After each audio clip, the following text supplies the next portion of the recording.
uma atividade que em 2019, e sobretudo o turismo em espaço rural corresponde a 24% da capacidade instalada no país e, portanto, o turismo em espaço rural no Alentejo em particular tem um peso muito expressivo em termos de oferta turística, oferta de camas, digamos assim. Registava uma estada média de 2 noites, um pouco superior à hotelaria tradicional.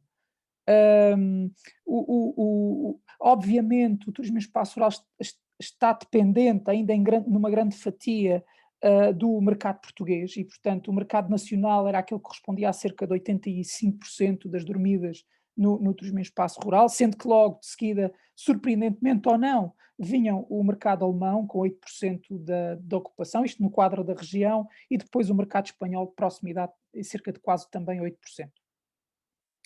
É interessante verificar que em termos de dormidas, só o turismo em espaço rural em 2019 quase que atingiu 500.000 de dormidas no Alentejo. E portanto de facto, tem uma expressão económica e de alavancagem da economia de base local e do interior muito importante em pequenas comunidades. E falaremos sobre isso, eu já revisitei a apresentação do João, e certamente o João irá tocar nestes aspectos sobre os recursos endógenos, a importância da economia local e aquilo que valoriza a oferta e o seu produto. Dizer que hoje, entre janeiro e outubro de 2020, temos um cenário diferente. Temos um cenário, apesar de negativo, um cenário de grande resiliência e de grande construção daquilo que é a oferta de turismo rural no Alentejo. Talvez das regiões turísticas do país, o Alentejo é aquele que tem menor quebra do ponto de vista do turismo. Isto quer dizer o quê? Isto tem duas explicações. A primeira tem a ver com o facto de estarmos perante uma região que já dependia excessivamente do mercado nacional e, portanto, sendo que o turismo interno é um dos primeiros incentivadores à procura de turismo no país, é natural que o Alentejo, que já estava mais propenso a receber portugueses, continue a ter uma alavancagem deste ponto de vista. No entanto, há aqui a procura de novas motivações turísticas associadas, a procura pelo turismo em espaço rural, pelo turismo de natureza, pela procura de mais espaço, até por razões sanitárias, e isto abre aqui uma oportunidade, na minha perspectiva, para que pós-Covid o turismo em espaço rural se assente na região do Alentejo como um produto estruturante e um produto muito importante para a diversificação do turismo regional. E, portanto, Portugal tem menos de 61% de procura turística, em termos de dormidas, e o Alentejo tem menos 35% nestes 10 meses. E, portanto, o que está aqui bem patente é que há aqui uma oportunidade e vamos olhar para as questões do ponto de vista do copo meio cheio e não meio vazio. E, portanto, nessa linha de pensamento, com todos os desafios e com todos os cuidados que devemos ter, eu acho que é um bom pronúncio. Esta temática é muito importante no âmbito da disciplina de alojamento e hospitalidade. Centrar-nos muito no estudo do turismo em espaço rural e do alojamento local, como as duas modalidades de alojamento que privilegiamos, e é nesse quadro que convidei o João e que, de alguma forma, é hora agora, quase no final da disciplina, de chamar um agente do território, alguém que está com a mão na massa, para nos poder partilhar essa experiência. Enfim, era este o enquadramento que queria fazer e passar o palco para o João e agradecer mais uma vez ao João a sua disponibilidade. Muito obrigado. Muito obrigado, professor, pela sua amabilidade e pelo convite que me endereçou. Temos vindo a cooperar em diversos fóruns e espero que assim continue a ser. Fui formado nesta casa, aliás, o professor Jaime foi meu orientador de estágio e estava aqui a verificar o número de participantes, 38, portanto vejo que o curso de turismo continua com enorme dinamismo e cada vez parece-me a mim com maior procura. E isso é importante e temos que ter recursos qualificados, sem dúvida, para este novo cenário pós-Covid. Como o professor definiu e bem, a primeira parte será dedicada à apresentação do espaço per si. Não irei elaborar em demasia, pois caso tenham alguma questão específica estarei disponível para responder. E a segunda parte, mais técnica e algumas das ferramentas que utilizei durante o ano de 2020, perdão. Sendo que, como disse ao professor, como o convite também surgiu com pouca antecedência, não tive a oportunidade de fazer a atualização de alguns dados. Mas, no entanto, os dados que estão espelhados na apresentação, eu acho que mostram um prenúncio mais ou menos parecido àquilo que agora a realidade evidencia, a realidade atual evidencia. Mas eu acho que serve perfeitamente para vocês terem noção do impacto que isto teve, o Covid-19 teve na atividade turística. Ainda antes de fazer a compartilha da tela, dizer-vos que, de facto, em 2019 foi um ano extraordinário, para a nossa unidade, acho que transversalmente a todas as unidades de turismo rural no Alentejo, e 2020 esperava-se que fosse ainda melhor, pelo menos era essa a intenção. Fomos surpreendidos, fevereiro e março correu relativamente bem, em março ainda mantive a esperança, até tínhamos aqui um evento de pesca a nível internacional do nosso concelho, e a partir do momento em que os cancelamentos começaram a cair, e a cair, bem, tivemos que meter os pés assentes na terra e perceber que de facto isto iria ter um impacto maior do que aquele que julgávamos. Felizmente, ontem estive aqui a fazer umas contas por alto.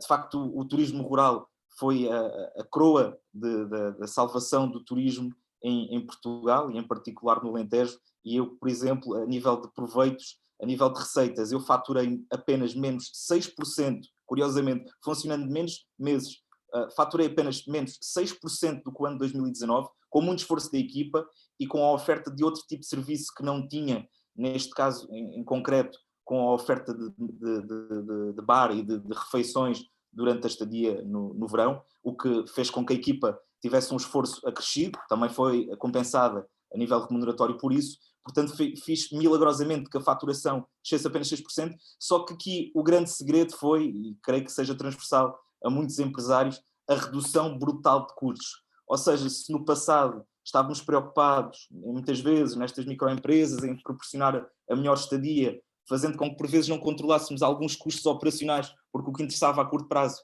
era o bem do cliente, desta vez olhei muito para os números de 2019 e pensei, onde é que eu posso cortar? Onde é que eu posso cortar? Porque sabia que tinha que fazer algum tipo de reinvestimento, neste caso em termos de equipamento de proteção individual e de higienização. Portanto, foi interessante que, feito o resultado operacional da minha operação em 2020, apesar da crise, claro que com muita reinvenção e com muito esforço, foi superior ainda assim ao de 2019, apesar da faturação ter sido inferior. Era só esta nota breve. Eu vou fazer a compartilha de ecrã convosco neste momento. Ora, só um segundinho.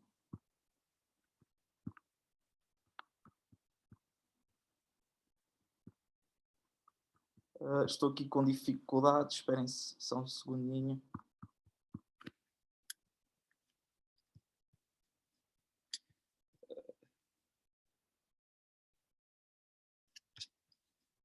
Professor, deixe-me só aqui vir à segurança do computador que ele pede-me. Só um segundinho. Sem problema. Pensei que não me pedisse esta.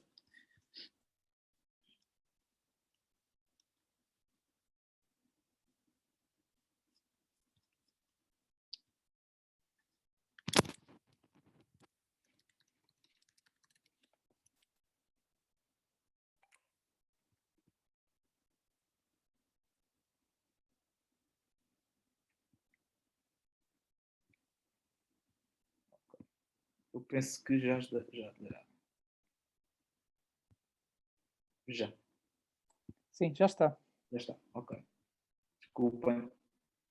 Aqui Firewall do computador pediu permissão para o Zoom aceder. Ok, Monte Colmial Country As and Wine é um projeto familiar. É um projeto de atividade turística, ok? A casa foi erguida em 2002, 2003.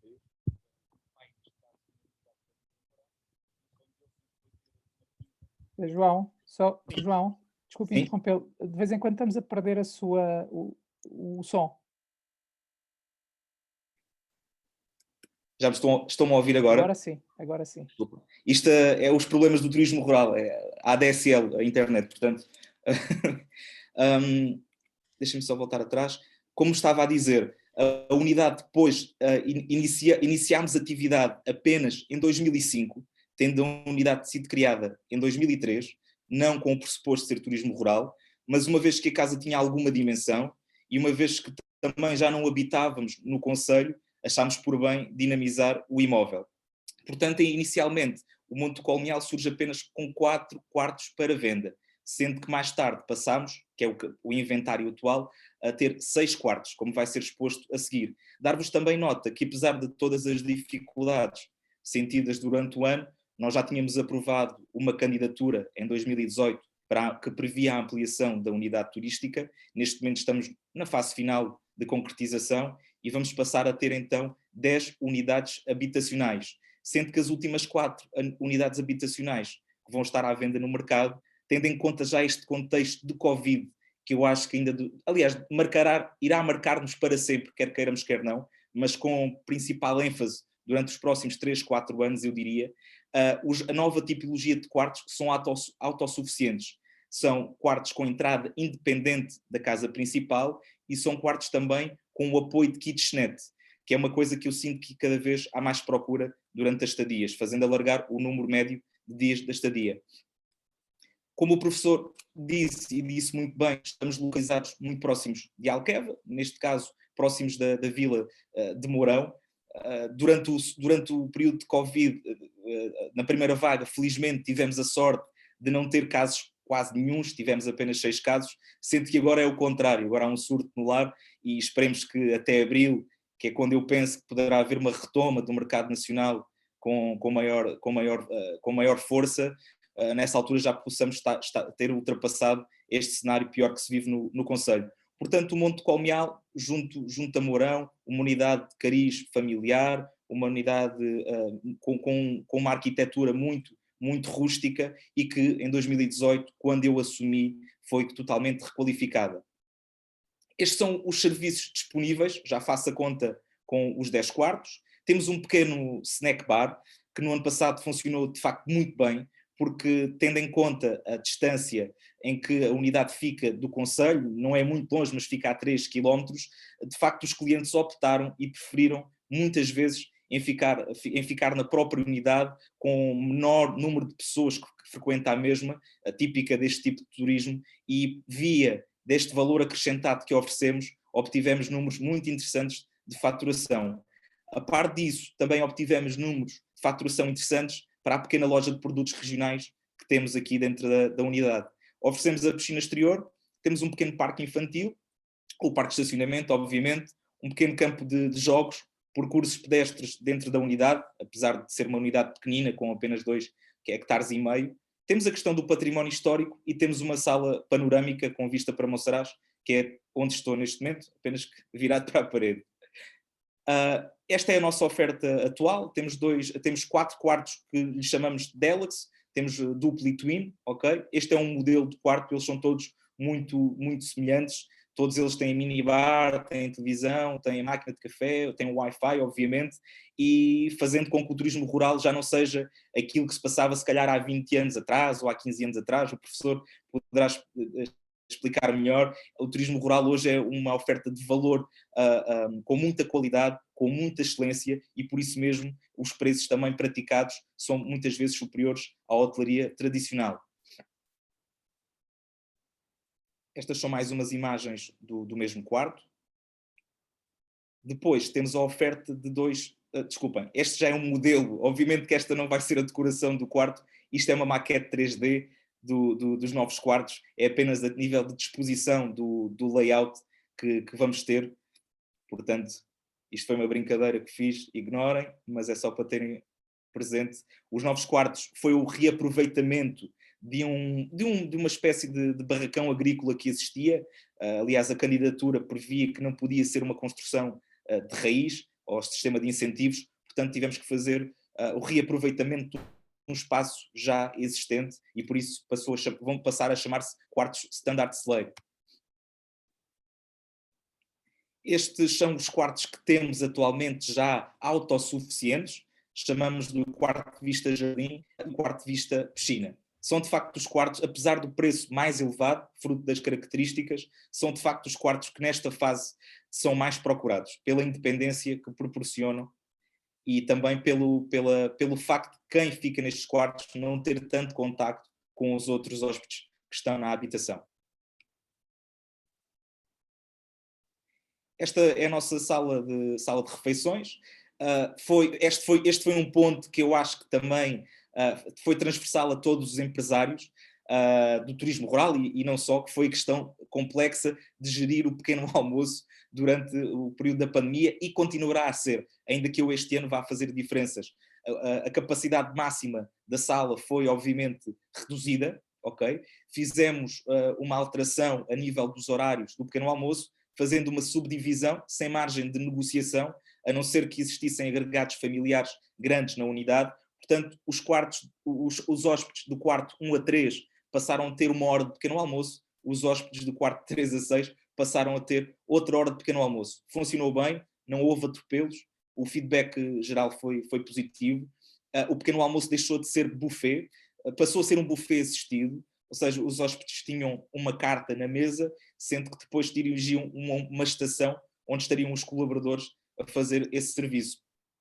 Exigiu muito mais logisticamente da equipa, e se no passado a equipa conseguia, durante este período, como é típico nestas unidades pequenas, em que somos muito flexíveis, em que a mesma pessoa é o marketing, a mesma pessoa é a manutenção, a mesma pessoa é as reservas, etc.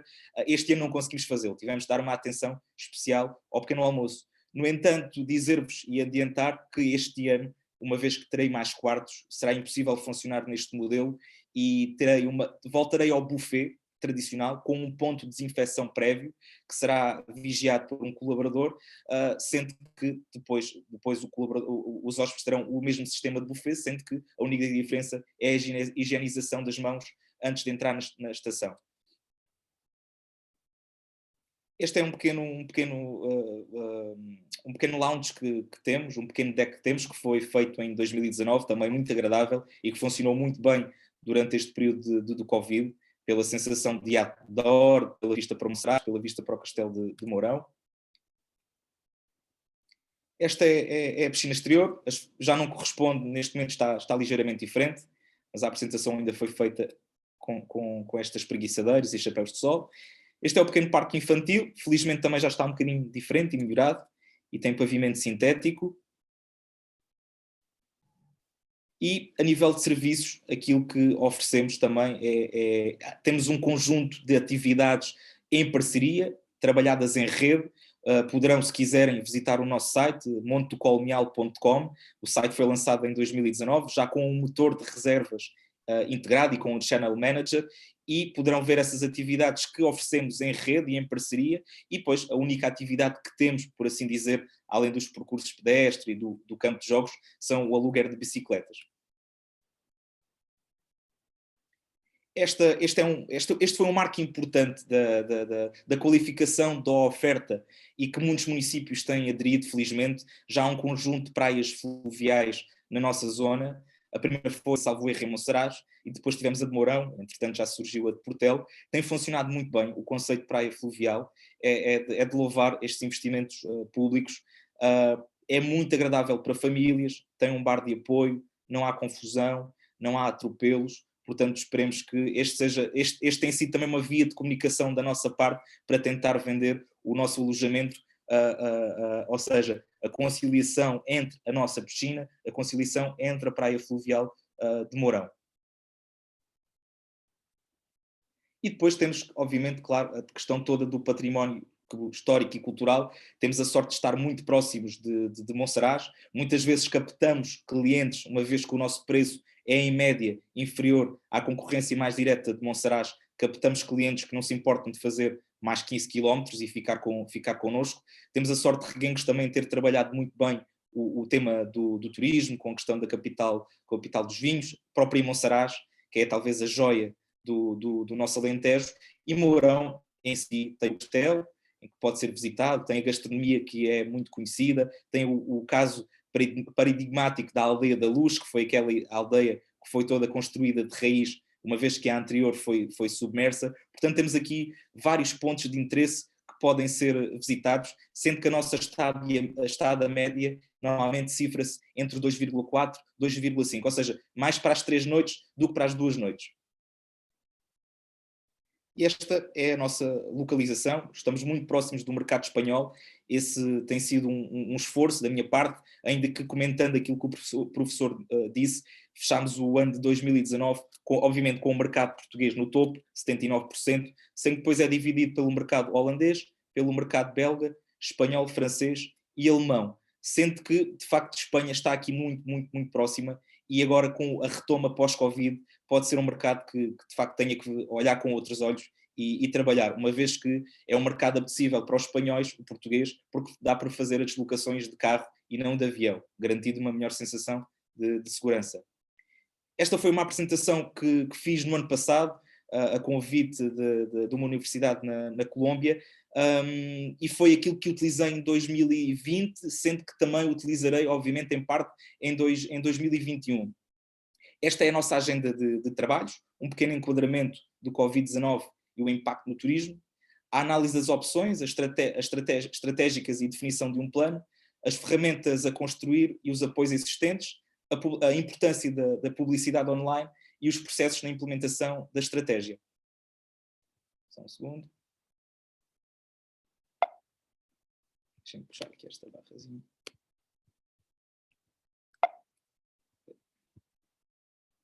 Ora, estes são alguns dados. Desculpa, então só aqui a querer chegar aqui.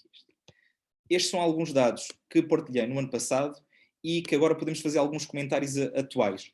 No ano passado, segundo a McKinsey, existiam 3 cenários. Este tipo de cenário. A China a recuperar já no segundo semestre, de facto verificou-se. A China foi o único país, creio eu, que terminou ainda assim 2020 com um crescimento económico muito inferior àquilo que era habitual, obviamente, mas ainda assim a crescer. Sendo que a informação, infelizmente, é muito menos opaca, também fruto ao regime político em vigor. A Europa em desaceleração, seguinte retoma. Não é esse o cenário, de facto, que se evidencia. Existirá na Europa uma retoma segmentada, haverá países que terão uma retoma mais rápida, prevê-se que em Portugal, creio eu, que só teremos valores semelhantes àqueles que tínhamos em 2019 a partir de 2023, o que cria um cenário propenso a uma recessão económica tremenda, que eu creio que sentiremos, infelizmente, este ano.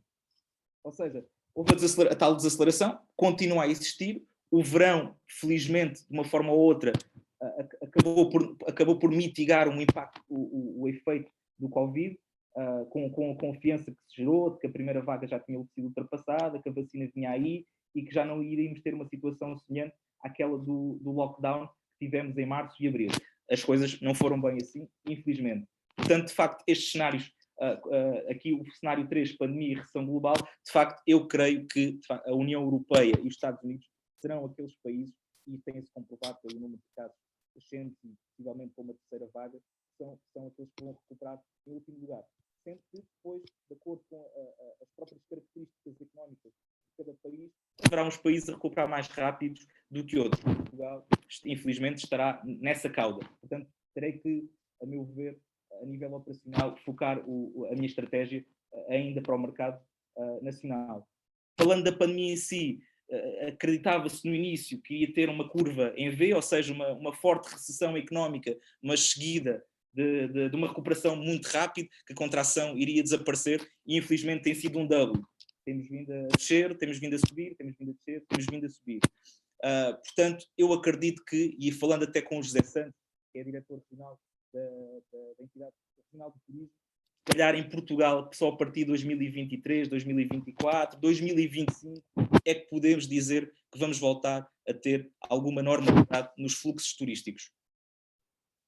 Obviamente, este gráfico é interessante porque permite, não tem nada para ir além, mas permite perceber o forte impacto que a pandemia teve na confiança dos consumidores e na percepção psicológica daquilo que era o conceito de viagens, não é?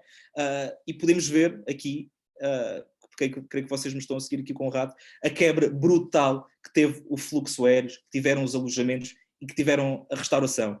Obviamente que esta pandemia teve um impacto ainda mais devastador do que a crise económica de 2008, porque foi uma crise com características totalmente diferentes. Aliás, para todos, talvez nós que estamos aqui, a primeira vez que isso aconteceu, porque gerou uma crise sem precedentes a nível da confiança do consumidor. E quando isso acontece, para que possamos retomar novamente essa confiança, é muito difícil, é muito difícil. Portanto, o que aconteceu e que eu verifiquei foi o cancelamento abrupto de reservas.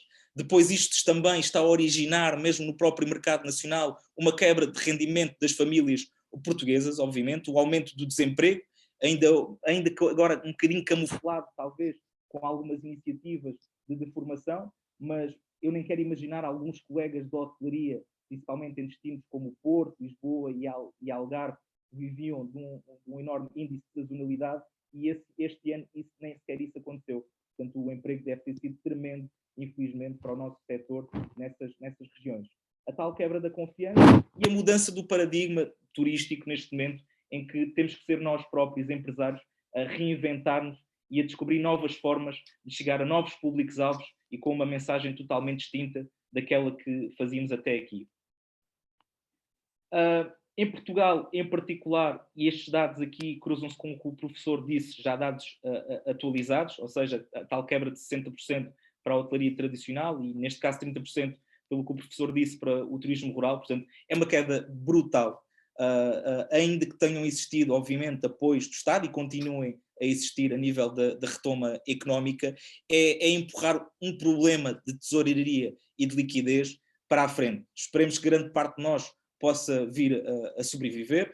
Muitos de nós também estamos envoltos em moratórias até setembro de 2021, o que faz com que exista aqui um balão de oxigênio mensalmente na tesouraria das empresas, mas empresas que muitas vezes já estão endividadas, que já têm pouca capacidade de recorrer à banca, estarem continuamente a endividar-se para pagar sempre mais à frente, sem termos bem noção de quando é que existirá uma retoma efetiva, deixa-nos aqui sempre, todos os dias, com as mãos no coração. E ainda que no meu caso em particular 2020 tenha corrido relativamente bem, a verdade é que, tendo em conta o grau de imprevisibilidade das previsões turísticas, não sei, fico naquela, vai correr bem, vai correr mal, o que é que eu faço, o que é que não faço? Portanto, espero que de facto as vacinas tragam uma nova esperança. Do consumidor esteja novamente de volta para o consumo, e essa será parte da recuperação económica no país, será o consumo interno.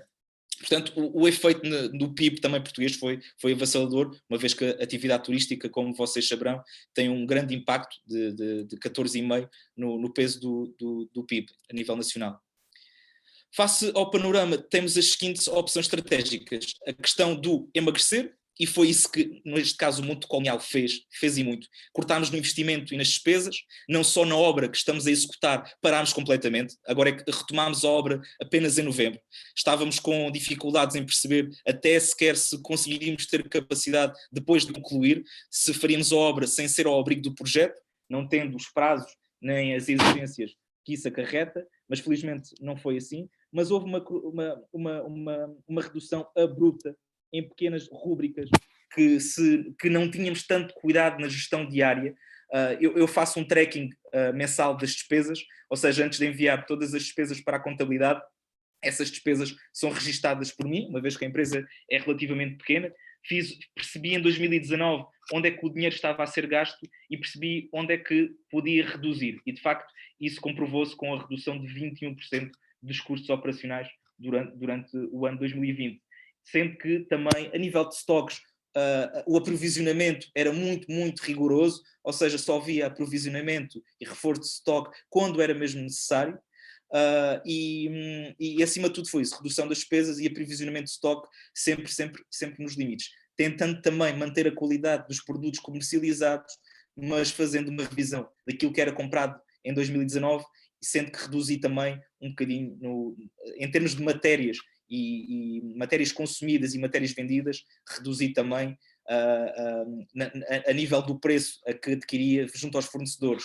E outra questão foi também, uma questão chata que não gostamos de fazer, mas foi a renegociação com alguns operadores de comunicações, empresas de higiene e segurança, etc. Foi também a renegociação de alguns valores e descontos comerciais.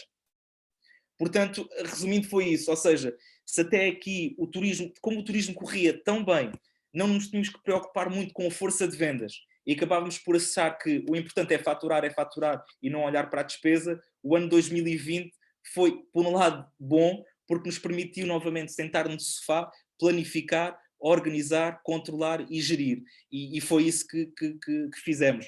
Claro que é chato, não é? Nós gostamos de faturar, andar para a frente e vender. Mas foi um ano importante de retificação, se calhar de algumas políticas a nível interno que não estavam tão bem conseguidas.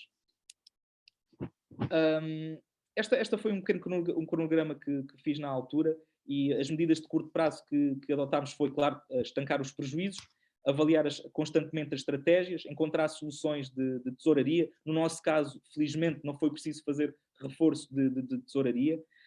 Redefinimos, obviamente, os nossos objetivos para o ano, já não iriam ser aqueles que foram para 2019, e fizemos uma questão muito importante, que vocês certamente perceberam pela publicidade paga no Facebook, Instagram, que o foco da comunicação de grande parte das unidades foi: faça as suas férias em segurança, nós temos todas as condições para você vir usufruir de um destino seguro, ou seja, muito enfoque na questão da segurança e na questão da higiene.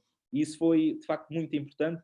Nós, na nossa unidade, fizemos um aspecto curioso, foi contratarmos, aliás, foi uma parceria com uma empresa que trabalha a realidade aumentada e virtual, o João Rodrigues, o professor conhece-o bem, e fizemos uma visita virtual na nossa unidade, apresentando os quartos, apresentando as medidas, apresentando os vários passos e quais as alterações todas que tínhamos adotado, reforçando assim o clima de segurança antecipadamente, antes da compra, para o cliente. A proatividade comercial é o que eu destaco aqui a nível das medidas de médio prazo. Foi, de facto, muito, muito, muito importante. Constantemente a enviar mails para a nossa base de clientes, fazendo também envio de mensagens pelo WhatsApp, muito neste foco do vamos viajar, vamos esquecer-nos deste período, vamos viajar em segurança, e foi, de facto, importante. Um dado que eu destacar também na unidade é que, desde 2018, quando assumi, o meu grande objetivo era não estar tão dependente de OTAs, neste caso, não trabalhamos muito com agências de viagem, é esporádico, e com esta política comercial ativa, e principalmente com a criação de um website com motor de reservas, que é um investimento que acaba por ser residual face aos benefícios que nos traz, neste momento tenho uma faturação que é oriunda, praticamente 50-50, ou seja, 50% de venda direta, não só do site, mas por telefone e por e-mail, com esta capacidade de resposta muito flexível e constante, e depois o 50% em OTAs, o que é muito, muito bom, a meu ver. Eu vou passar aqui o slide. Estas foram algumas medidas que o governo adotou para tentar evitar maiores problemas nas empresas. Foi a flexibilização dos pagamentos do IVA, do IRS e do IRC, que continuam neste momento. Foi também a entrega fracionada das retenções na fonte IRS, foi a entrega fracionada do IVA e foi o diferimento de 2/3 do pagamento das contribuições sociais. Nós, por acaso, não adotámos nenhuma destas medidas, não foi necessário. Adotámos o layoff, esse sim, foi muito importante. Nos meses de março e nos meses de abril, adotámos o layoff, e parte de maio, caso contrário, teria sido muito difícil, obviamente, suportar os gastos com pessoal sem entrar rigorosamente nada para dentro da unidade. Estes são alguns dos apoios que continuam a existir. As linhas de apoio à tesouraria e economia, que já existiam antes da pandemia e que foram reforçadas. O layoff simplificado, que eu creio que neste momento é pago a 100%. Eu não tenho certeza do que estou a dizer, na altura era 70%, eu creio que hoje seja 100%, mas posso estar a induzir-vos em erro. Foi o programa Adaptar, o qual nós não concorremos, porque o investimento que fizemos a nível de EPIs e de outros produtos de higiene não era significativo, portanto não perdemos tempo com nenhuma candidatura, mas houve muitas unidades a usufruir deste programa, em que ou seja, para quem tinha que fazer reestruturações de fundo na unidade para poder acomodar as novas normas da DGS, concorreu a esta linha, em que o investimento até 5.000 euros era comparticipado com uma componente não reembolsável até 80%, aliás, de 80%. Foi importante. Outra questão importante que muitos outros países vieram a adotar foi o selo de qualidade Clean and Safe, do Turismo de Portugal. Nós adotámos logo assim que saiu, passado 2-3 dias, creio que tenha sido em abril. Foi muito importante e eu acho que foi meritório o trabalho e o esforço e o empenho dos profissionais de turismo ligados à parte estatal, porque apesar do selo valer o que valer, é feito sob compromisso de honra, apesar de terem existido auditorias, isto fez com que as unidades sentissem o compromisso, de facto, de que terem que se adaptar às novas condições atuais a nível da exigência da higiene nas unidades. Este selo, eu creio que vai vir a ser renovado pelo Turismo de Portugal, supostamente iria caducar em abril, mas era muito frequente, a título de curiosidade, mas muito frequente, que os clientes que nos contactavam via telefónica e via e-mail, era uma das perguntas que nos faziam. vocês têm o selo de Clean and Safe Turismo Portugal, vocês têm o selo de Clean and Safe Turismo Portugal, e apesar de cada unidade saber de si, nós implementámos, eram uma série de critérios que não eram assim tão difíceis de adotar, e isso transmite de facto uma sensação de segurança brutal ao consumidor.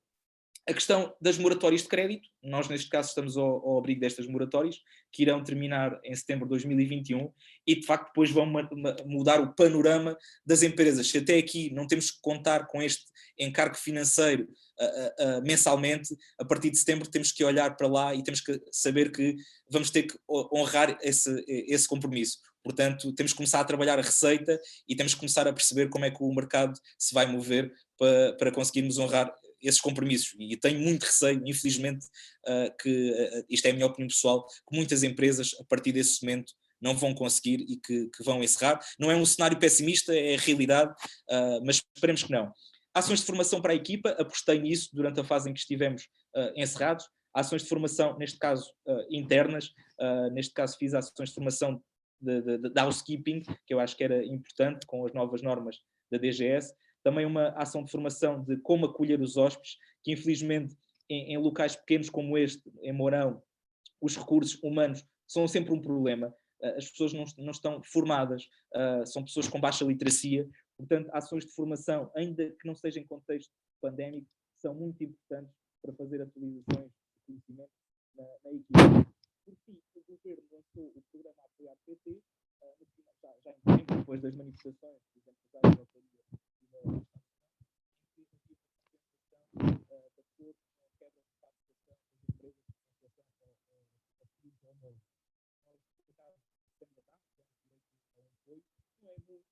qualquer coisa em que não entendemos é muito importante.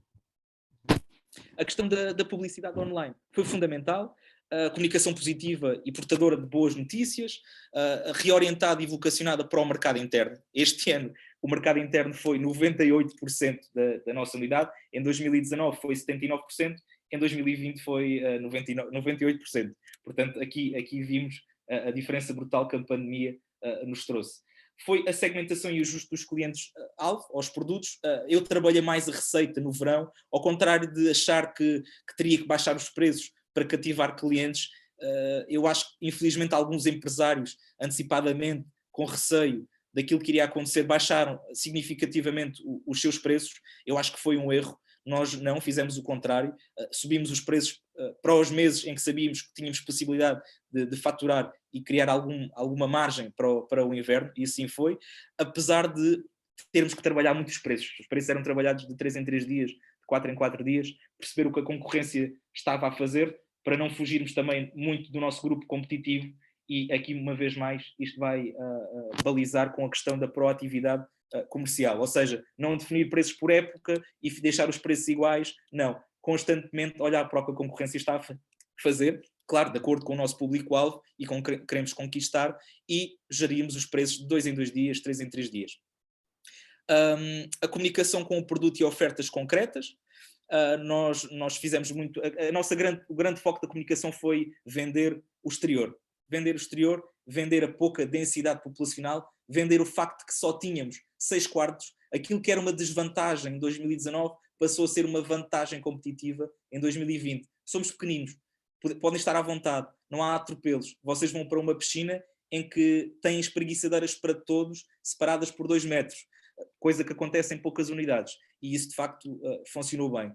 O conteúdo emocional, que ainda vai continuar a ser importante em 2021, a apelar às emoções, temos saudades suas, começa a planear as suas férias, começa a planear o seu verão, a sua Páscoa. A forte componente da experiência veiculada, em foco na higiene e segurança, no endógeno. A aposta na sustentabilidade, dar-vos nota que neste momento a nossa unidade está a passar pelo processo de certificação da Biosfera. Faltam-nos recolher algumas evidências antes da auditoria, o que creio que também seja uma vantagem competitiva na hora de comunicar e na hora de vender, ou seja, unidade com um compromisso sustentável e responsável. E, uma vez mais, a questão da confiança. Confiança. Acima de tudo, vender confiança. A nível da estratégia, continuar os processos de implementação da estratégia. A estratégia clara, definida e comunicada a toda a equipa foi muito importante, mais do que aquilo que eu fazia, de facto, manter um contacto permanente permanente com a equipa, com os operacionais, apesar de também eu ser o próprio um operacional, mas para eu ter a noção daquilo que os clientes nos transmitiam, daquilo que os clientes nos queriam dizer, para fazermos melhorias contínuas, não ao contrário daquilo que eu se calhar faria em 2019, melhorias de, ok, terminamos a época e fazemos essas melhorias. Não, constantemente a tentar perceber como é que eu vou melhorar para aumentar a reputação online e também as nossas reviews. Uma atitude sempre positiva no check-in, no check-out durante a estadia, sempre com um sorriso na cara, vai correr tudo bem, vamos superar. A atitude proativa, repetindo aquilo que já tenho dito, a monitorização constante dos resultados, dos indicadores de performance, obviamente, apesar disto ser muito flexível. A verdade é que quando estamos no meio de uma crise pandémica em que temos medo de não faturar o suficiente, a parte estratégica, que eu tanto gosto, passa de facto para um segundo plano e passou a ser a parte mais operacional. Certificar-me que todos os dias, quando acordava, estava tudo bem para o pequeno almoço, estava tudo bem com a piscina e estava tudo bem para os hóspedes acordarem e terem um sentimento de conforto. As análises dos produtos e serviços e canais que apresentam melhores resultados e desempenhos, como vos disse, o grande enfoque da nossa parte foi a venda direta, reforçarmos o nosso orçamento a nível digital, sendo que neste momento estamos presentes no Facebook, no Instagram, temos uma base já de perto de 1500 e-mails na nossa mailing list de clientes que nos têm visitado ao longo dos anos e começámos no ano 2020 com o envio também de mensagens pelo WhatsApp Business. Porque a mailing list, a meu ver, apesar de ter um alcance gigantesco e ser fácil de criar, tem um problema de muitas vezes os e-mails irem para spam, muitas vezes os e-mails são ignorados. E percebi que o WhatsApp tem uma capacidade de penetração muito, muito importante para os clientes hoje em dia. Uma coisa que também passei eu próprio a fazer, em vez de estar dependente de uma equipa externa, foi todo o conteúdo digital. Hoje em dia, numa unidade pequena como a nossa, tem que ser assim. Eu utilizo, no caso em particular, o Canva. O Canva basicamente tem templates já pré-definidos e conseguimos produzir material e conteúdo digital com muita qualidade e poupando também nessa questão da subcontratação externa para a produção criativa. Queria dar nota também do ponto 3, análise crítica do mercado, os comportamentos da procura, as novas tendências. Para mim, o grande dilema foi, e irá continuar a ser, eu flexibilizei um pouco as políticas de cancelamento.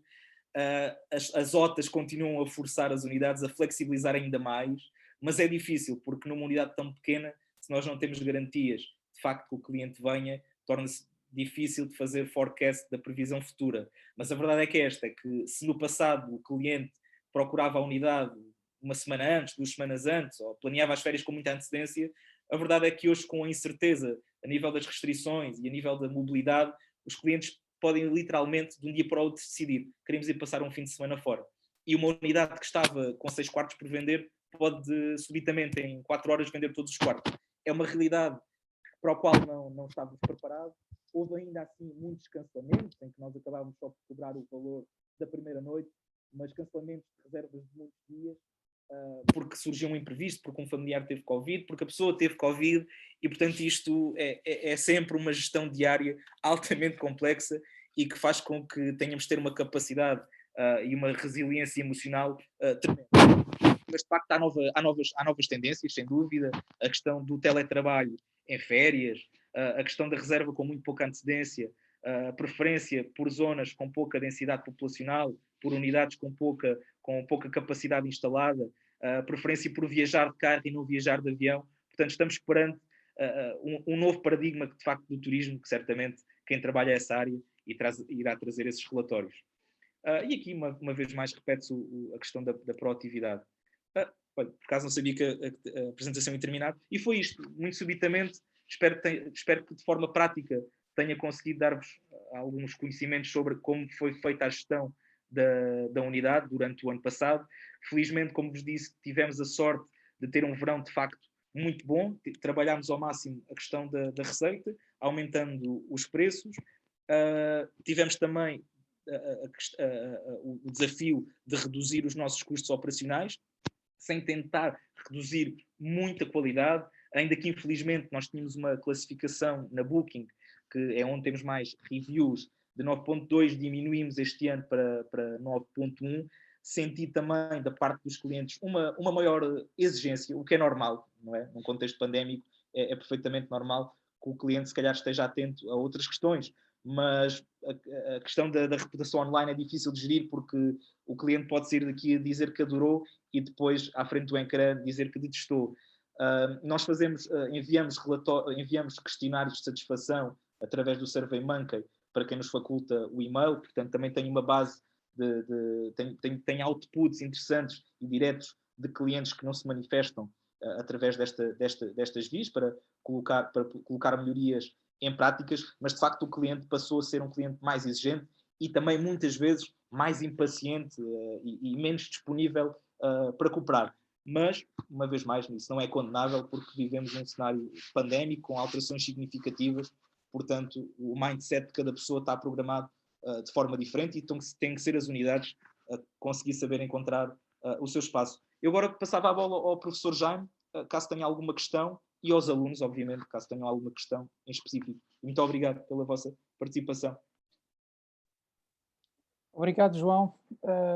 Foi muito interessante a apresentação. Acho que tocou aqui em vários aspectos que são, obviamente, críticos naquilo que foi a sua opção, a sua forma de rever toda a estratégia, mas também, ao mesmo tempo, foram importantes para também percebermos em contexto da dinâmica, neste novo contexto, aliás, quais são os maiores desafios. Eu não sei se... Eu deixava agora um bocadinho espaço para quem quiser colocar alguma questão ao João. Eu tenho aqui uma ou duas para colocar, mas eu vou deixar que, em primeiro lugar, vocês possam colocar alguma questão ao João.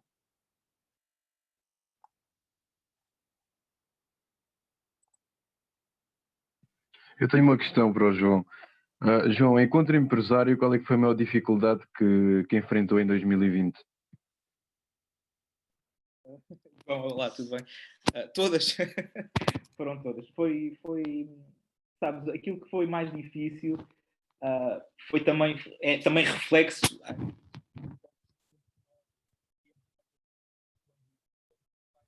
Esperamos que tudo continue bem.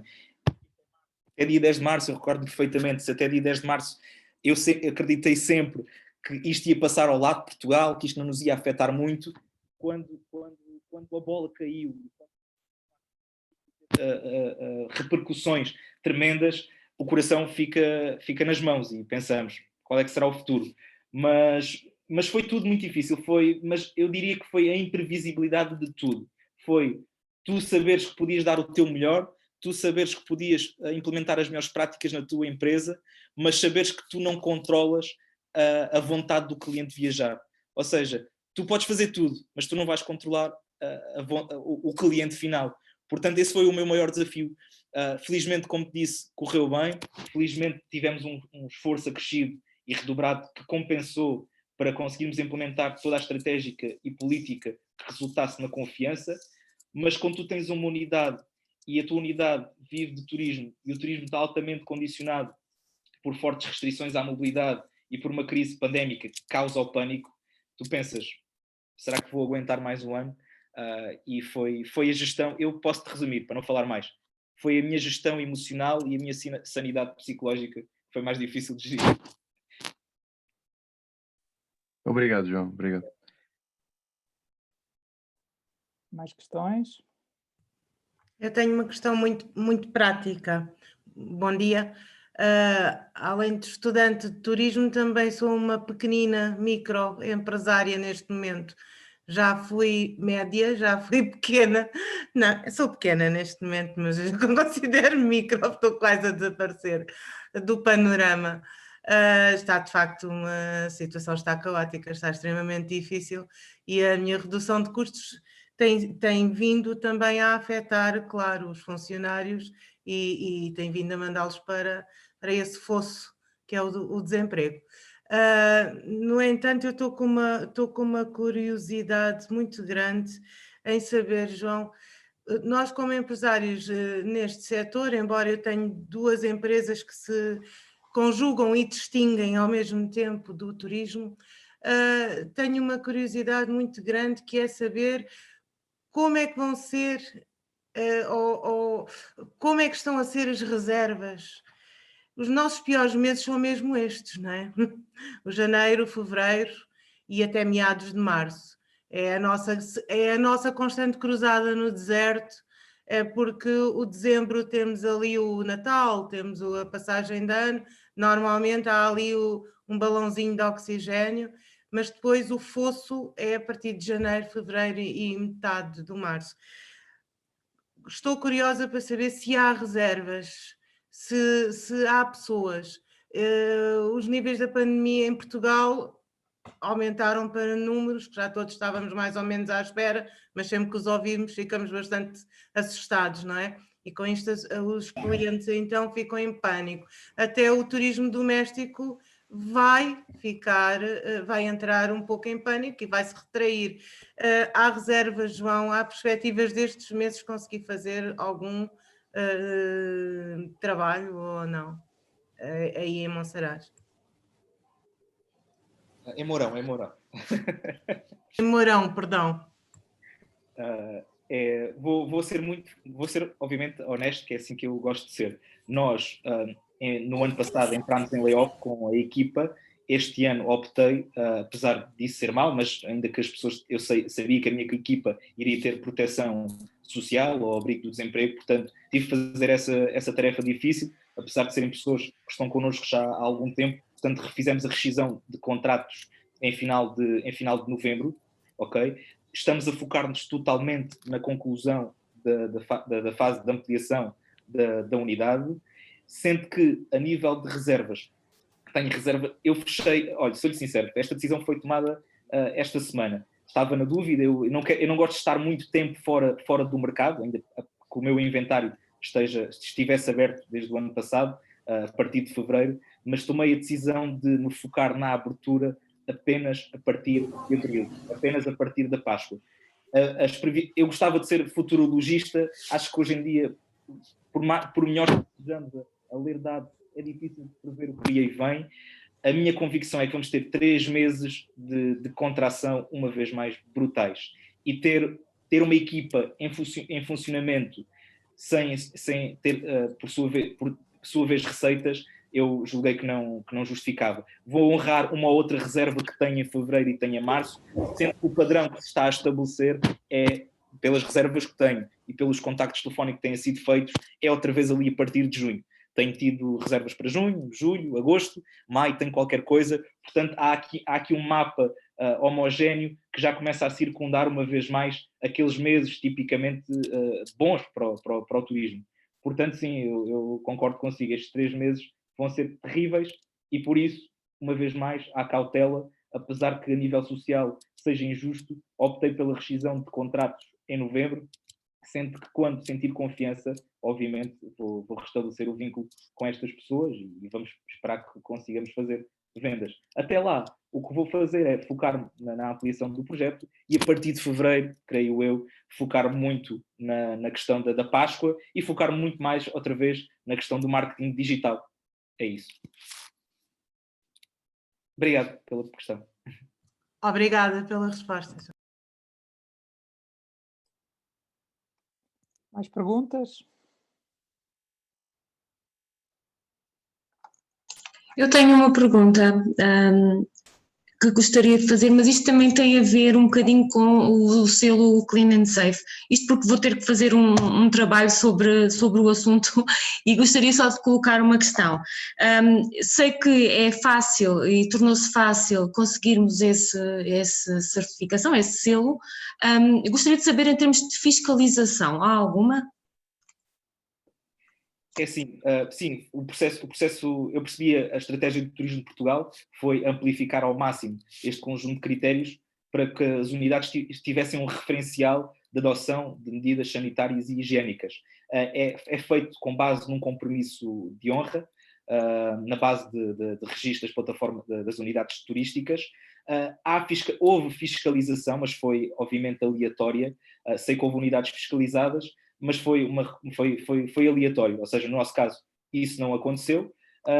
Basicamente o output é um conjunto de critérios, uma checklist, é fácil, são 15 ou 20, já não me recordo, é fazermos ok, está.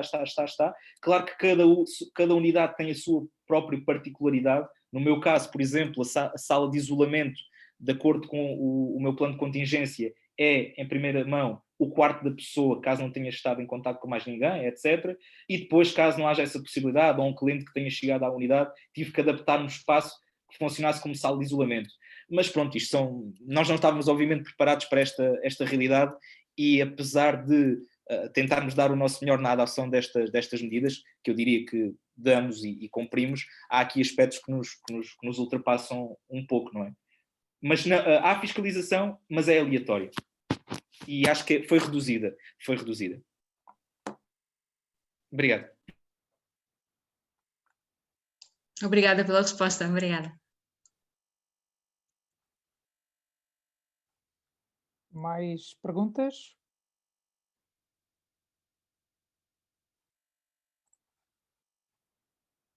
Eu posso colocar já uma. Há pouco num dos slides, esta é uma pequena curiosidade.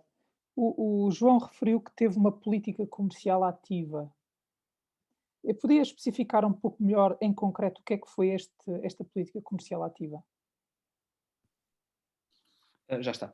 Ou seja, se até 2019, como era tão fácil vender, e às vezes deixávamos a responsabilidade da venda nas OTAs, e acabámos por não ter um papel tão empenhado na resposta a e-mails, na resposta a clientes, na forma em como adotamos a digitalização, que é hoje uma realidade. Aquilo que passei a fazer foi, comecei a patrocinar anúncios no Facebook, comecei a patrocinar anúncios no Instagram. As métricas são muito interessantes porque conseguimos perceber onde é que nós tocamos em específico. Confesso que este ano adotei na criação dos anúncios. O meu objetivo foi ir buscar pessoas de Lisboa e buscar pessoas do Porto, e isso corresponde transversalmente àquilo que de facto aconteceu. Sou sincero, não sou daqueles que investe mais em anúncios, se calhar por anúncio faço um investimento de 20 a 25 euros, mas de facto...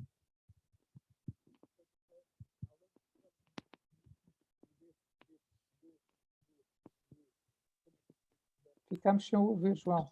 Não conseguimos ouvir. Nesta última parte deixámos de ouvir. Já estou outra vez? Já. Okay. Desculpem.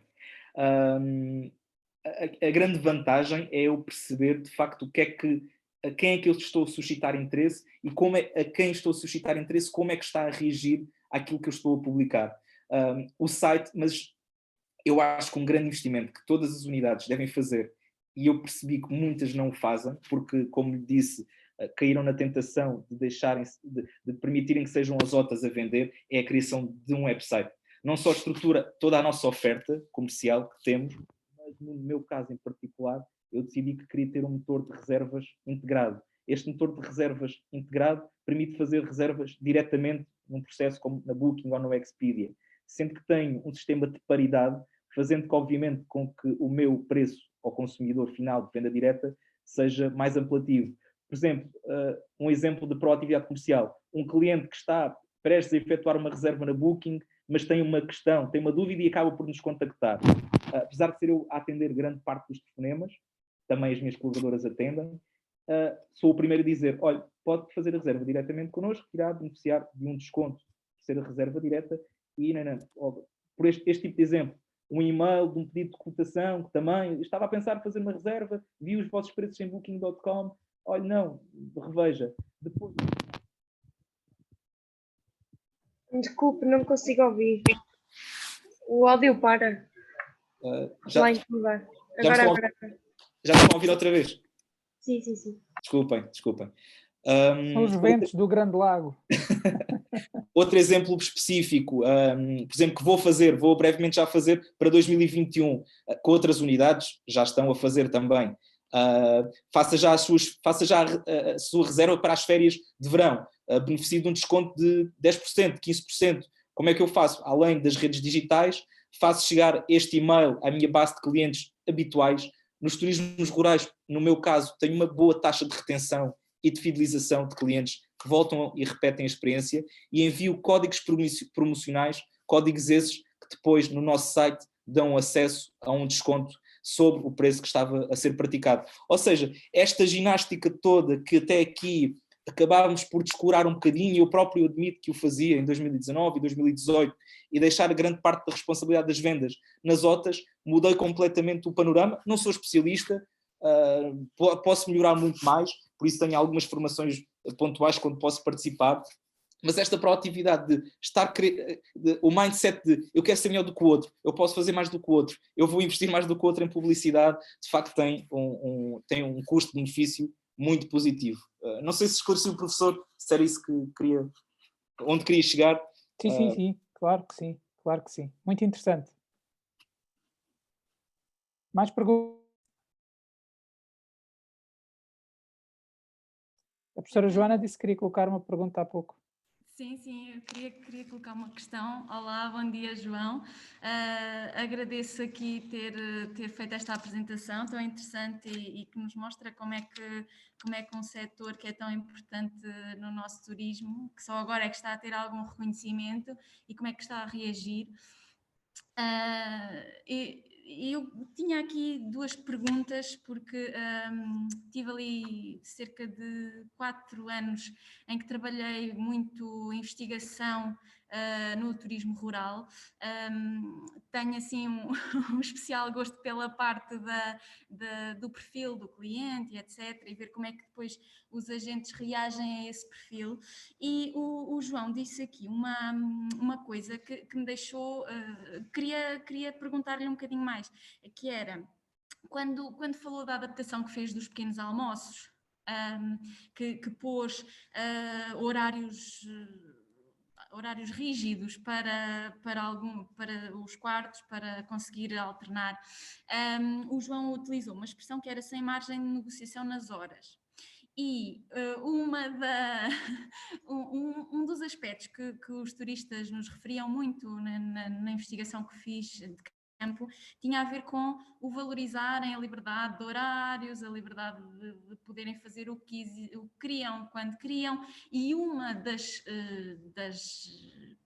coisas específicas que mencionavam era realmente os pequenos almoços, era terem liberdade para ser servido mais tarde, e não sendo um extra, ou seja, esse alargamento do horário não seria um extra, seria algo que eles contavam poder ter dentro do serviço que estavam a pagar, era como se integrasse o serviço essa liberdade maior nos horários. E eu queria lhe perguntar, os clientes nesta situação específica reagiram bem a essa maior rigidez, ou vocês tinham alguma estratégia que depois permitia, por exemplo, sei lá, sem acréscimo nos custos, terem o pequeno almoço no quarto, ou pensaram alguma outra solução, ou isso não foi todo um problema? E depois tenho ainda mais uma questão, que é, pronto, esta falta de ocupação que estão a sentir em consequência da pandemia é generalizada, não é? Mas há um segmento que tem vindo a ser bastante falado e eu queria lhe perguntar se já pensou nele, se não pensa de todo, se acha que é inviável, o que é que acha sobre aquilo que estão a ser designados dos nómadas digitais, ou seja, aquelas pessoas que têm estadias mais longas, que vão numa vertente de viajar, de conhecer, mas que têm que trabalhar. E isso implica algumas condições em termos também tecnológicas, que no mundo rural nem sempre é tão fácil. Mas queria saber se já ouviu falar deste conceito e se acha que é atrativo ou não e porquê. Obrigada. Obrigado, professora. Obrigado pelas questões. De facto, dou-lhe toda a razão na primeira questão que coloca. A flexibilidade nestas pequenas unidades será sempre valorizada e uma mais-valia para o cliente. No entanto, eu inicialmente ainda julguei servir os pequenos almoços diretamente nas habitações, colocando os mesmos pequenos almoços com um pedido de reserva antecipado, colocá-lo num pequeno recipiente e levá-lo ao quarto. A operação, eu depois fazendo os prós e contras, percebi que era inviável, que isso iria, na minha estrutura, atenção, porque isso iria acarretar que tivéssemos de despender ainda mais, depois do expediente de trabalho, ali uma parte, de reservar uma hora para a gestão dos pequenos almoços do dia seguinte. No dia seguinte, a colaboradora que vem servir, que é apenas uma, e eu a apoiar no que for necessário, teria que colocar cada um nos seus devidos recipientes e teria que levar a cada quarto. Ou seja, apesar de eu sentir que isso iria já gerar conforto, achámos que na nossa unidade, particularmente, era difícil de aplicar. Ainda assim, adiantando, acontecia relativamente com frequência clientes que gostam de dormir até mais tarde, o que é plenamente justo quando estão a dormir no campo e não ouvem ruídos. Nesse aspecto somos flexíveis. Se o cliente vai procurar-nos, olha, não temos já o pequeno almoço, o buffet de pequeno almoço disponível, mas no entanto quer comer alguma coisa, nós servimos um sandes, um croissant, etc. Temos essa flexibilidade. Houve clientes, a título de curiosidade, que optavam por vir à sala de refeições, montar o seu pequeno almoço e voltar para o quarto. Isso acontecia com frequência nos quartos que nós vendemos, que são autossuficientes. Não temos serviço de quartos, infelizmente, pela incapacidade de chegarmos a todo lado, uma vez que o número de recursos humanos é reduzido. Agora, falando em concreto da negociação, sabe, eu acho que eu não gosto do que fiz, sou sincero.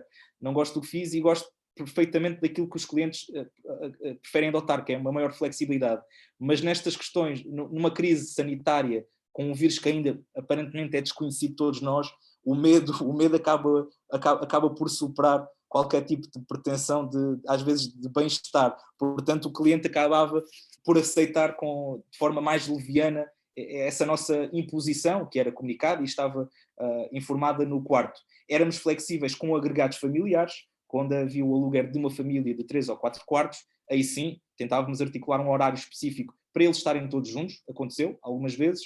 De resto, havia clientes que de facto demonstravam o seu desagrado, mas acabavam por cumprir, e em nenhuma crítica que tive online, nenhum referiu isso. O feedback foi positivo a nível da gestão do pequeno almoço, sendo que, para concluir, aquilo que foi mais valorizado foi, ok, nós estamos a comer, não é o ideal, mas gostamos deste sentimento de numa sala grande, poderem só estar até 6 pessoas em simultâneo. E, portanto, esse aspecto acabou por sobrepor-se ao aspecto do tenho que acordar cedo para ir comer, não apetece nada, mas assim, ok, vou comer, mas vou comer com um sentimento de bem-estar, com pouca gente na sala, sinto-me seguro, tudo bem, vou fazer esse sacrifício.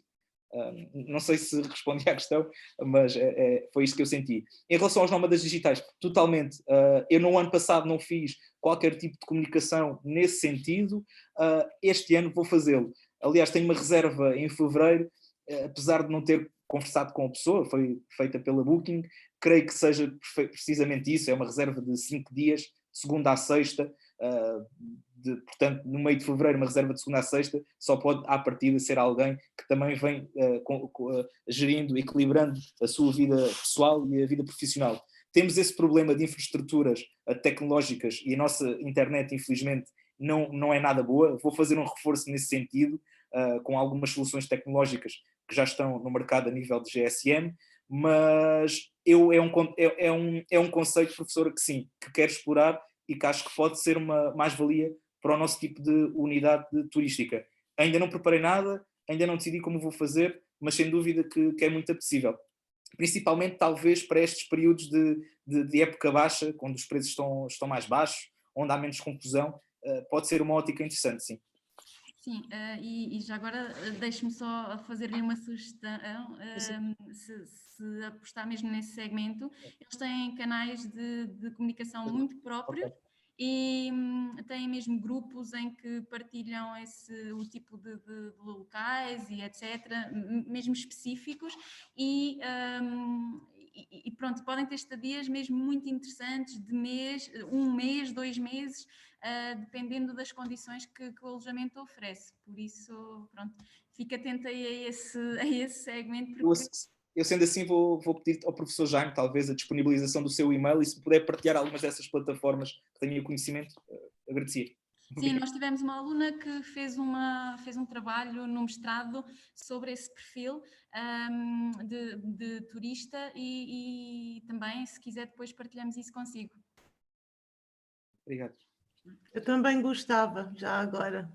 Ok. Deve ser, professora, obrigada. A Sandra tem o meu contacto, portanto, quando quiser é só entrar em contacto comigo. Vou-lhe pedir então, obrigada, professora. E felicidades, João, corra tudo bem. Esperemos que sim. Obrigado, professor. Muito bem, mais alguma questão?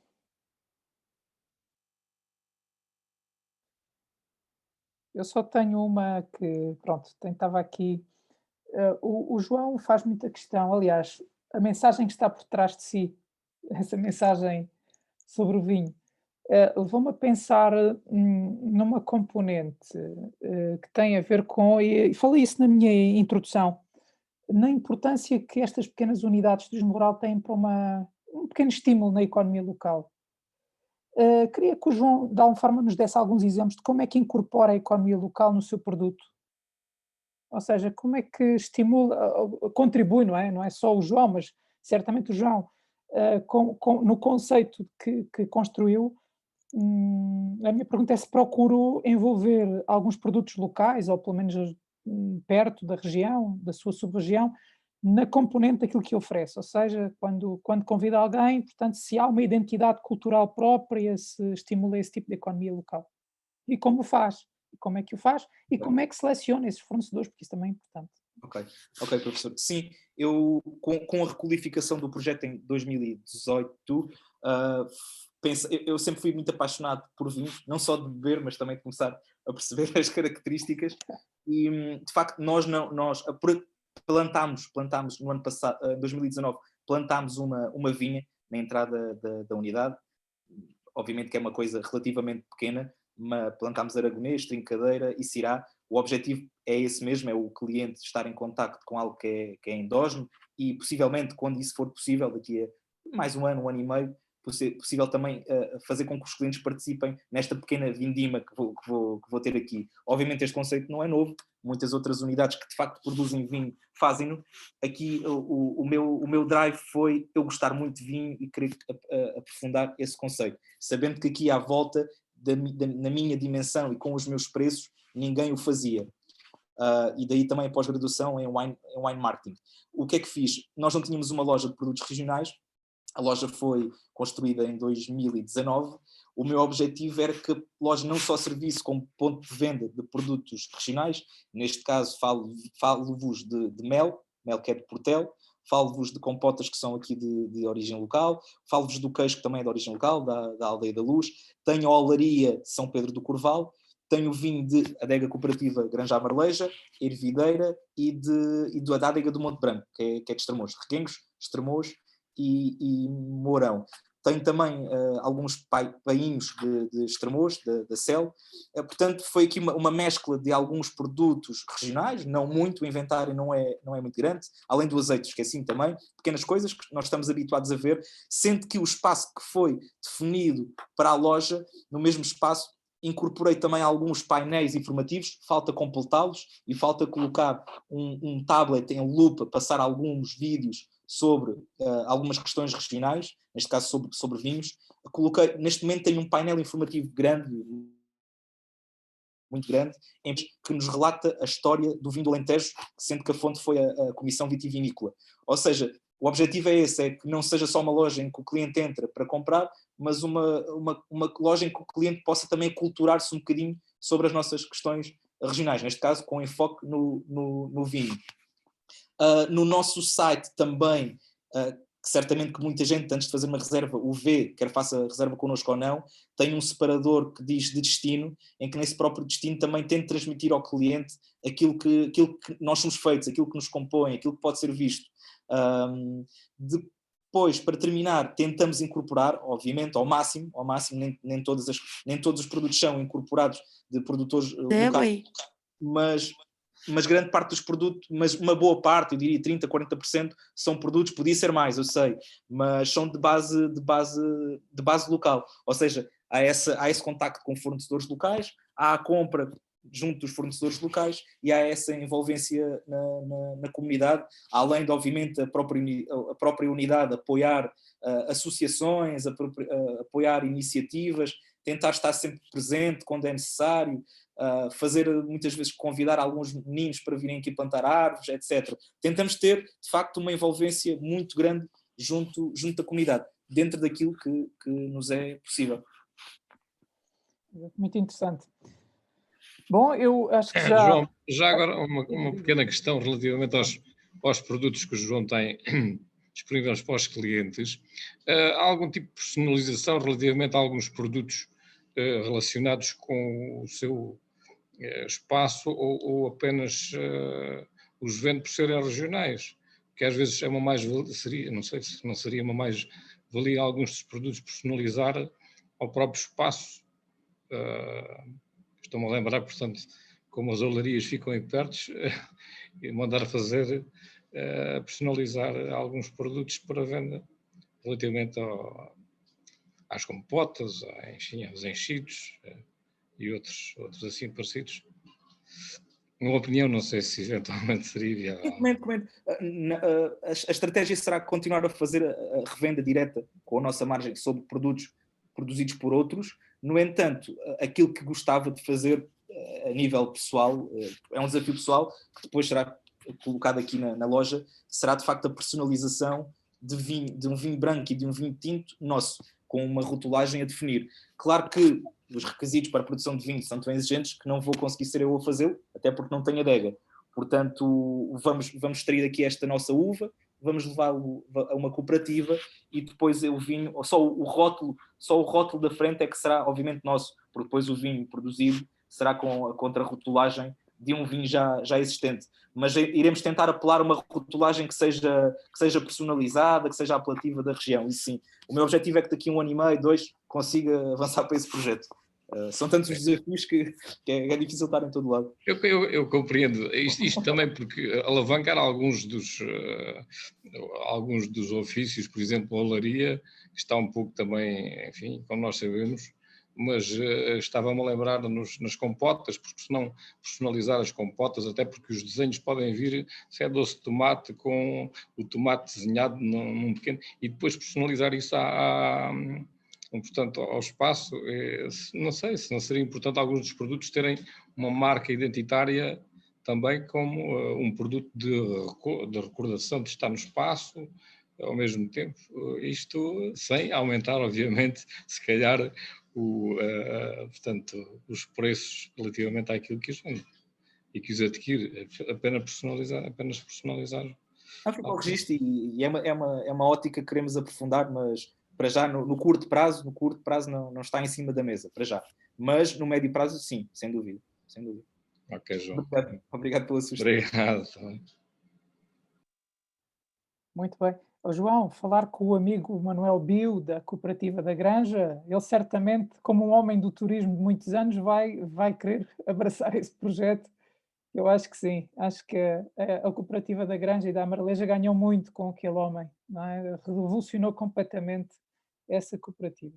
Bom, enfim, certamente já vamos com algum tempo. Eu diria que foi muito proveitoso. Eu queria agradecer mais uma vez ao João. Foi muito útil no final desta unidade curricular ter um exemplo como a casa do João, o negócio do João e o próprio João, enfim, com a sua maturidade. Já há pouco cruzávamos aqui mensagens entre professores e dizíamos: "Epá, o João está mesmo mais maduro, tem um discurso mais consistente." Não é assim, faz parte, não é? E, portanto, nós conhecemos o João com 19, 20 anos, não é? Agora o João tem quase 30 e, portanto, já tem um percurso formativo e de vida muito interessante, e acho que foi uma boa escolha ter fechado este ano a disciplina de alojamento e hospitalidade e ter trazido a sua experiência aqui para todos os seus colegas e, de alguma forma, para todos nós, porque nós também aprendemos. Eu também aprendi imenso hoje e queria-lhe agradecer por isso. Deixar uma nota muito clara que eu estou a gravar, como disse, vou disseminar, vou guardar isto no canal YouTube, vou disseminar através da página do curso, está bem, João, para que quem tiver interesse poder partilhar este excelente webinar que organizamos sobre esta temática.